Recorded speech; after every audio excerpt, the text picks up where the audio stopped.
බීම සමාගමකට නාවික හමුදාවක් තියෙන්න පුළුවන් කියලා ඔයාලා කවදා හරි හිතුවද?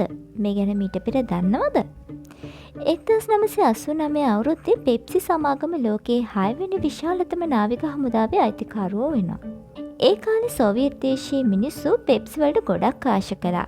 හැබැයි ඒ රටේ සල්ලි ලෝකෙ වෙනත් රටවලට වළංගුනේ නැහැ. ඒ නිසා පෙප්සි වලට ගෙවන්න එයාලට සල්ලි තිබ්බේ නැහැ. සල්ලි වෙනුවට සෝවියට් දේශය පෙප්සි සමාගමට ලබා දුන්නේ මොනවද කියලා දන්නවද? සබ්මරීන් 17ක්, යුද නෞකාවක්, ෆ්‍රිගේට් යාත්‍රාවක් සහ විනාශකාරී නෞකාවක්. මේ ගනුදෙනුවෙන් පස්සේ පෙප්සි සමාගමේ සභාපති ඇමරිකානු රජයට මෙහෙම කිව්වා. අපි ඔයාලට වඩා වේගයෙන් සෝවියට් දේශය නිරායුධ කරනවා. පස්සේ පෙප්සි සමාගම මේ හැම නැවක්ම යකඩවලට විකුණලා විශාල ලාභයක් ලැබුවා. ඉතින් මේ වගේ පුදුම හිතෙන දේවල් දැනගන්න අපේ channel එක subscribe කරලා තියාගන්නත් අමතක කරන්න එපා.